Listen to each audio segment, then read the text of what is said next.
Welcome all student. सामाजिक विज्ञान में प्राचीन भारत के प्रमुख राजवंश में आज बात करने जा रहे हैं वर्धन वंश की, जिसे पुष्य भूति वंश के नाम से भी जाना जाता है। भारत की जो वर्तमान राजधानी है दिल्ली, इसके निकट एक स्थान है थानेश्वर। यहाँ पर पुष्य भूति जो शिव का उपासक है ने इस वर्धन वंश की नींव रखी, इसीलिए इसे पुष्य भूति वंश के नाम से भी जाना जाता है।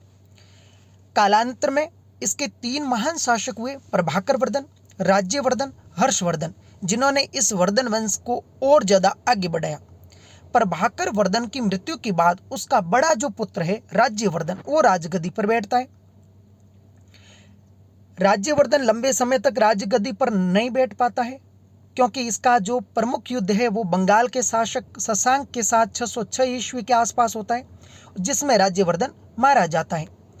बड़े भाई की मृत्यु के बाद छोटा भाई हर्षवर्धन वर्धन वंश की राजगद्दी पर बैठता है। यह सबसे महान शासक है जिसके वर्धन वंश पूरा का पूरा इसी पर टिका हुआ है। यह 606 ईस्वी से लेकर 647 ईस्वी तक लगभग 40 साल तक राजगद्दी पर बैठता है। बता दूं, हर्षवर्धन का कोई पुत्र नहीं था, इसलिए हर्षवर्धन की मृत्यु के साथ ही वर्धन वंश समाप्त हो जाएगा। प्रभाकर वर्धन के 2 पुत्र और 1 पुत्री थी, जिसका नाम था राजश्री। बता दें, जब राज्यवर्धन की मृत्यु हो गई थी तब इनकी छोटी बहन राजश्री अज्ञात स्थान के लिए चली गई। जब हर्षवर्धन राजगद्दी पर बैठा तो उसने सबसे पहले अपनी छोटी बहन राजश्री को अज्ञात स्थान से ढूंढ कर लाया। कालांतर में हर्ष ने अपनी शक्ति को मजबूत करने के लिए तथा अपने भाई जो युद्ध में मारा गया था उसका बदला पूरा करने के लिए उसने कामरूप के राजा भास्कर वर्मा से संधि करके शशांक के विरुद्ध एक बहुत बड़ी सेना तैयार की थी। बता दें, हर्षवर्धन ने अपनी सीमा को लगभग संपूर्ण उत्तरी भारत में विस्तार कर दिया था।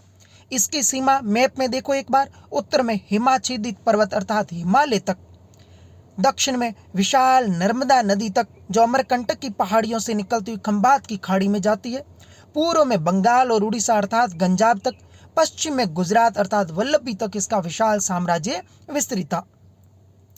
620 ईस्वी में, यहाँ ध्यान देना एक इंपॉर्टेंट पॉइंट है कि 620 ईस्वी में नर्मदा नदी के तट पर पुलकेशिन द्वितीय ने हर्ष को पराजित किया था। हर्ष ने खूब सारे युद्ध लड़े, लेकिन जो सबसे इंपॉर्टेंट युद्ध उसका नर्मदा नदी के तट पर हुआ पुलकेशिन द्वितीय के साथ, उसमें हर्ष पराजित हुआ और हर्ष की सीमा नर्मदा नदी तक ही विस्तारित रह गई, जो दक्षिण में है, मैप में देख लीजिए।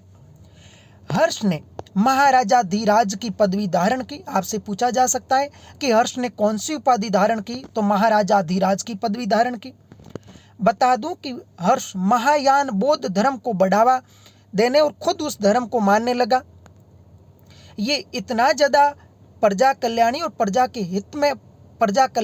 हित में इतना कार्य करता था कि इसने अपने शासन काल में हर 5वें वर्ष गंगा और यमुना, जो भारत की 2 महत्वपूर्ण नदियां हैं, उनके संगम पर जो प्रयाग है, जिसे वर्तमान में प्रयागराज के नाम से जाना जाता है, पर प्रति 5वें वर्ष एक विशाल वहां पर महोत्सव का आयोजन करता था और वहां पर दान पुण्य किया करता था। ये ध्यान रखना, ये हर्ष की सबसे इंपॉर्टेंट बात है। चीनी यात्री हेन स्वांग ने इसका वर्णन भी किया है, जो 6ठे महोत्सव यानी 30 साल पर जो समाप्त हो रहा था उसमें यह सम्मिलित भी हुआ था। चीनी यात्री ह्वेनसांग किसके काल में भारत आया था, तो याद रखना वर्धन वंश के महान शासक हर्ष के काल में आया था।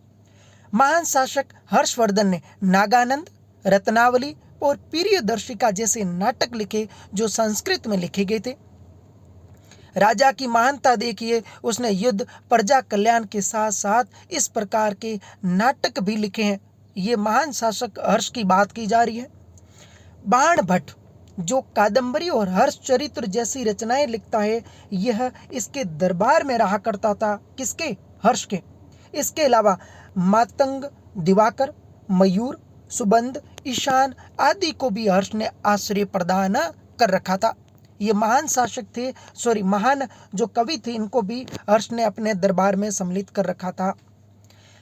ये महान शासक और वर्धन वंश है, जिसको आप बढ़िया ढंग से तैयार कर लीजिए, इसे राइट डाउन कर लीजिए। पूरा का पूरा चैप्टर है और इंटरेस्टिंग है। Thank you so much.